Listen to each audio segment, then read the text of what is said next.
이건 세계가 디지털을 대하는 방식이 바뀌는 순간 그 한가운데에 한국이 서게 된 이야기입니다.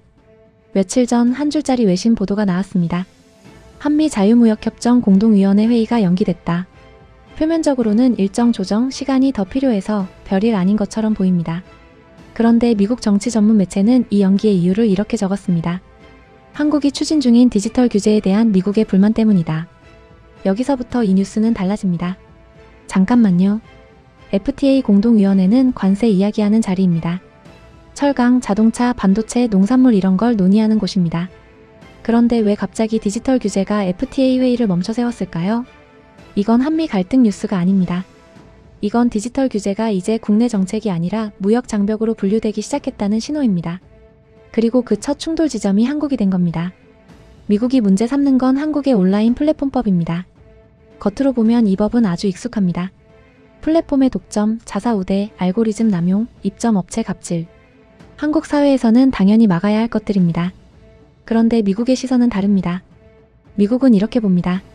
이 법은 미국 기업을 겨냥한 규제다. 여기서 많은 사람들이 이렇게 생각합니다. 미국은 자기 기업만 보호하네. 한국 주권 침해 아니야? 하지만 오늘 이야기는 그 감정에서 한 발짝 떨어져야 합니다. 왜냐하면 미국은 지금 한국만 상대로 이러는 게 아니기 때문입니다. 미국은 최근 유럽연합이 미국 빅테크 기업에 대규모 과징금을 부과하자 공식적으로 경고했습니다. 유럽식 디지털 규제를 따르는 국가들의 상응 조치를 취하겠다. 이 문장 외교 문서에서는 굉장히 강한 표현입니다. 뜻은 이겁니다. 디지털 규제를 하면 무역으로 대응하겠다. 그리고 그 다음 타깃으로 거론되기 시작한 나라가 한국입니다. 왜냐하면 한국은 유럽식 디지털 규제 모델을 가장 빠르게 받아들이는 나라 중 하나였기 때문입니다. 여기서 이야기는 단순해집니다. 디지털은 더 이상 인터넷 문제가 아닙니다. 산업이고 권력이고 무역입니다. 그리고 이 싸움은 이제 시작 단계입니다. 여러분, 오늘 이야기는 한국이 미국에게 불려갔다는 뉴스가 아닙니다. 그리고 한국이 무엇을 잘못했다는 이야기도 아닙니다. 이건 디지털이 정책 영역을 떠나 국제 통상 질서의 핵심 축으로 이동했음을 보여주는 장면입니다. 며칠 전 한미 자유무역협정 공동위원회 회의가 연기됐습니다. 공식 설명은 세부 조율의 시간이 더 필요하다. 하지만 미국 정치 전문 매체는 이 연기의 배경으로 한국의 디지털 규제 추진을 지목했습니다. 여기서 중요한 건 연기 자체가 아닙니다. FTA 공동위원회라는 공간에서 디지털 규제가 등장했다는 사실입니다. FTA 공동위원회는 원래 이런 걸 다룹니다. 관세, 비관세 장벽, 시장 접근성, 공급망 안정성. 즉 물리적인 교역 조건을 조정하는 자리입니다.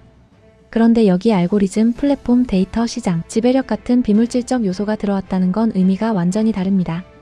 이건 디지털이 산업을 넘어 통제 대상 자산으로 분류되기 시작했다는 신호입니다. 이 사건은 한미 갈등이 아닙니다. 이건 미국이 디지털 규제를 주권 행위가 아니라 비관세 장벽으로 재정의하기 시작했다는 장면입니다. 그리고 그 재정의가 한국을 통과하고 있습니다. 미국이 직접적으로 언급한 건 한국의 온라인 플랫폼 규제입니다. 이 법은 플랫폼의 독점 구조, 자사 우대, 알고리즘, 비대칭을 겨냥합니다. 한국 사회에서는 공정 경쟁 회복이라는 언어로 설명되지만 미국 통상 언어로 번역되면 의미가 바뀝니다. 특정 국가의 기업을 구조적으로 불리하게 만드는 규제, 즉 차별적 조치입니다. 많은 사람들이 이 지점에서 이렇게 반응합니다. 미국은 자기 기업 보호만 한다. 맞습니다. 하지만 그건 문제의 절반만 봤을 뿐입니다. 미국은 이 문제를 도덕의 언어가 아니라 질서의 언어로 보고 있습니다. 미국에게 빅테크는 기업이 아닙니다. 데이터 수집 능력, 글로벌 네트워크 효과, 표준 설정력. 이 세 가지를 동시에 가진 전략 자산입니다. 그래서 이 자산에 대한 규제는 곧 미국의 영향력 축소로 해석됩니다. 미국이 디지털 규제를 무역으로 끌어올리는 이유가 여기 있습니다. 그래서 미국은 싸우지 않습니다. 제재하지도 않습니다. 대신 FTA, 통상협의체, 공동위원회 같은 제도적 압박 장치를 사용합니다. 그리고 이 방식은 이미 유럽에서 검증됐습니다. 이제 그 실험이 한국으로 넘어온 겁니다. 미국은 관세 전쟁의 한계를 이미 경험했습니다. 관세는 즉각적이지만 예측 가능하고 상대에게도 대응 명분을 줍니다. 트럼프 일기 이후 미국 통상 전략은 조용히 방향을 틉니다. 때리는 방식에서 묶는 방식으로. 관세는 정권이 바뀌면 뒤집힙니다. 하지만 무역협정, 규범, 공동위원회 합의는 남습니다. 미국이 디지털 규제를 FTA 틀 안으로 끌어온 이유는 간단합니다. 한번 합의되면 상대국의 입법 영역까지 장기적으로 제약할 수 있기 때문입니다. 여기서 핵심 질문을 하나 던져야 합니다. 디지털은 왜 다른 산업과 다르게 취급되는가? 이유는 하나입니다. 디지털 플랫폼은 생산, 유통, 광고, 결제, 데이터를 동시에 장악합니다. 이건 시장 점유율 문제가 아니라 질서 설계 문제입니다. 미국이 진짜 경계하는 건 과징금 액수도 조사도 아닙니다. 미국이 두려워하는 건 선례입니다. 한국이 플랫폼 규제를 제도화하면 다른 국가들이 이 모델을 참조합니다. 그러면 미국 빅테크는 국가별 규제에 쪼개지기 시작합니다. 이 순간 네트워크 효과는 약해집니다. 유럽연합은 이미 디지털 규제를 질서 문제로 선언했습니다. 디지털 시장법, 디지털 서비스법. 이건 기업 규제가 아니라 시장 설계 변경입니다. 미국은 유럽을 상대로 이미 한 번 시험했습니다. 공식 경고, 상응 조치 언급, 무역 압박. 그리고 다음 실험 대상으로 한국이 거론됩니다. 한국은 시장 규모가 크고 제도 집행력이 강하며 법을 실제로 실행합니다. 말만 하는 나라가 아닙니다. 그래서 한국의 선택은 상징성이 큽니다. 한국이 허용되면 다른 나라도 따라옵니다. 미국이 한국을 그냥 두지 않는 이유입니다. 그래서 이 장면을 압박으로만 보면 절반만 본 겁니다. 이건 한국이 질서 시험대에 올랐다는 뜻이기도 합니다. 미국은 한국을 무시할 수 없는 국가로 분류했기 때문에 이 카드를 꺼낸 겁니다.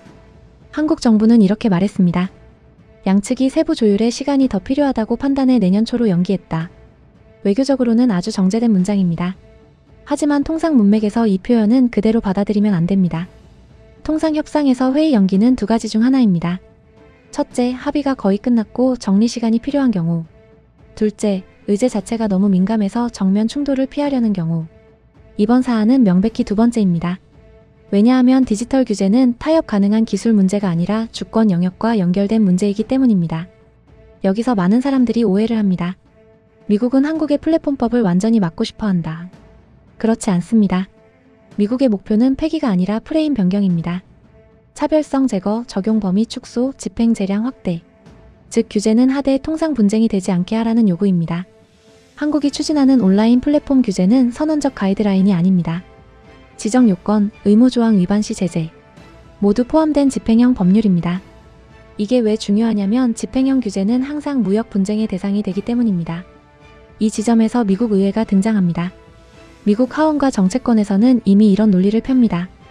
외국 정부가 미국 상장 기업에 구조적으로 불리한 규제를 가한다면 그건 비관세 장벽이다. 이건 외교 문제가 아니라 국내 정치 이슈가 됩니다. 그리고 USTR은 그 압력을 대신 전달하는 창구가 됩니다. 한국 정부가 사전 조율이라는 표현을 쓴 이유는 분명합니다. 공식 테이블에서 정면 충돌이 발생하면 이 사안은 바로 통상 분쟁 절차로 들어갑니다. 그걸 피하기 위해 회의를 열지 않은 상태에서 조정 공간을 만든 것입니다. 이건 양보라기보다는 시간 벌기입니다. 여기서 한국이 선택할 수 있는 길은 많지 않습니다. 첫째, 이유식 정면 돌파. 규제는 밀어붙이고 통상 마찰은 감수한다. 둘째, 일본식 조정 모델. 원칙은 유지하되 적용 범위와 집행 속도를 조절한다. 셋째, 부분 후퇴. 명분은 남기고 실질은 완화한다. 어느 쪽이든 대가는 있습니다. 한국은 단순한 소비국이 아닙니다. 글로벌 플랫폼을 규제하려는 국가이면서 동시에 글로벌 시장 접근을 필요로 하는 수출국입니다. 규제를 밀면 통상 압박이 옵니다. 완화하면 국내 정치적 비용이 발생합니다. 이건 정책 선택이 아니라 국가 포지션 선택입니다. 미국은 이 사안을 한국이 얼마나 강한지로 보지 않습니다. 미국이 보는 건 이겁니다. 한국이 우리와 같은 질서 안에서 얼마나 예측 가능한가. 그래서 압박은 있지만 결별은 없습니다. 이건 충돌이 아니라 조정 국면입니다. 여기서 가장 중요한 반전이 나옵니다. 이 사안은 한국이 약해서 당한 일이 아닙니다. 오히려 한국이 규칙을 만드는 쪽에 가까워졌기 때문에 검증을 받기 시작한 단계입니다.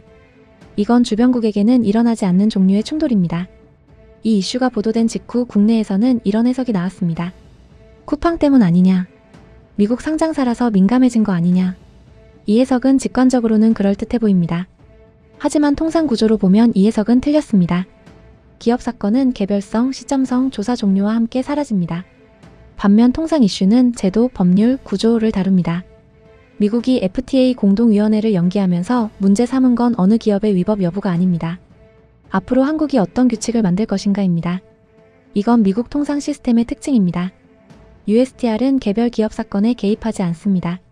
그 역할은 법무부, 규제기관, 법원이 맡습니다. USTR이 움직인다는 건 그 사안이 국가 간 규칙 충돌로 분류됐다는 뜻입니다. 그래서 쿠팡은 이 프레임에서 빠질 수밖에 없습니다. 미국이 가장 경계하는 건 한국의 특정 조치가 아닙니다. 미국이 두려워하는 건 이 질문입니다. 이 규칙이 다른 나라로 복제될 수 있는가? 한국은 그 질문에 항상 예에 가까운 나라입니다. 법을 만들면 실제로 집행하고 다른 나라가 참고합니다. 미국 입장에서 한국은 애매한 위치에 있습니다.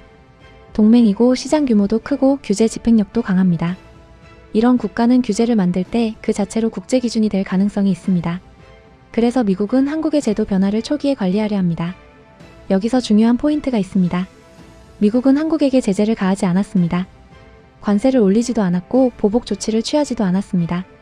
대신 회의를 연기했습니다. 이건 적대 신호가 아닙니다. 조정 신호입니다. 통상에서 회의 연기는 이런 의미를 가집니다. 이 의제로 공식 회의를 열기엔 아직 합의가 안 됐다. 즉 정리할 시간을 달라는 뜻입니다. 미국은 이 문제를 갈등으로 키우기보다 틀 안에서 정리하고 싶어 합니다. 만약 미국이 한국을 중요하지 않게 봤다면 이렇게 하지 않습니다. 일방 통보, 일방 조치, 일방 압박이 나옵니다. 하지만 이번에는 비공개 회의, 사전 조율, 연기 후 재개 이 세 가지가 동시에 등장합니다. 이건 상대가 협상 대상임을 인정한다는 뜻입니다. 한국은 지금 한 단계 위의 위치로 옮겨가는 과정에 있습니다. 소비시장에서 규칙 적용 대상 규칙 설계 후보국. 2단계 변화는 항상 마찰을 동반합니다.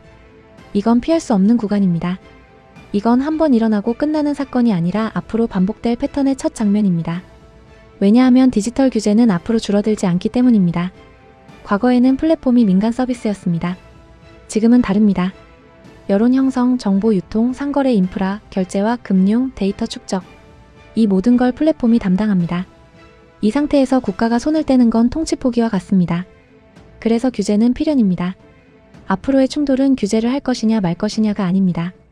누가 어떤 방식으로 먼저 규칙을 만드느냐입니다. 미국은 시장 중심 사후 규제, 유럽은 제도 중심 사전 규제, 한국은 둘 사이 어딘가에 있습니다. 그래서 항상 시험대에 오릅니다. 한국은 디지털 주권을 말로만 주장하지 않습니다. 이건 국제적으로 보기엔 굉장히 불편한 행동입니다.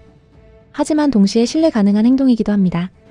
여기서 이 이야기가 방산, AI, 공급망과 연결됩니다. 미국은 동맹을 고를 때 이제 이렇게 묻습니다. 이 나라는 위기 상황에서도 규칙을 유지할 수 있는가? 플랫폼 규제는 그 시험 중 하나입니다. 질서 유지 능력을 보는 겁니다. 한국이 이 사안을 어떻게 정리하느냐는 플랫폼 문제를 넘어서 다음 질문으로 이어집니다. AI 규제는 어디까지 허용할 것인가? 데이터 이전은 어떻게 관리할 것인가? 알고리즘 투명성은 누가 요구할 것인가? 이 질문들 앞에서 한국의 포지션은 계속 평가됩니다. 그래서 이 충돌은 피해야 할 위험이 아니라 통과해야 할 관문에 가깝습니다. 이 단계를 통과하면 한국은 규칙을 따르는 나라에서 규칙을 해석하는 나라로 이동합니다. 그 과정은 불편하고 마찰이 많습니다. 하지만 이동은 시작됐습니다. K아우라가 이걸 다루는 이유는 정치 뉴스라서가 아닙니다. 이건 한국 산업의 미래와 연결되기 때문입니다. 디지털 규제가 무역 의제가 되는 순간 그 다음은 자연스럽게 연결됩니다. AI 규제, 데이터 이동, 클라우드 인증, 알고리즘 투명성, 디지털 세금. 이 모든 것이 통상이 됩니다. 즉, 한국이 기술을 잘 만드는 나라에서 규칙을 설계하는 나라로 이동하는 과정입니다. 여기서 마지막 반전을 하나 더 얹어야 합니다. 세계가 한국을 보는 방식은 한국이 잘한다가 아닙니다. 세계가 한국에서 필요로 하는 건 예측 가능성입니다. 위기에서 제도를 지키는 능력, 정책을 설계하고 실행하는 능력, 동맹 안에서 조정을 해내는 능력. 이 세 가지가 앞으로 한국의 가치가 됩니다. 이 사건은 그 시험지 중 하나였습니다. K아우라와 함께라면 세계는 단순히 뉴스가 아니라 구조로 보입니다. 여러분의 의견은 어떠신가요? 자유롭게 댓글로 남겨주세요.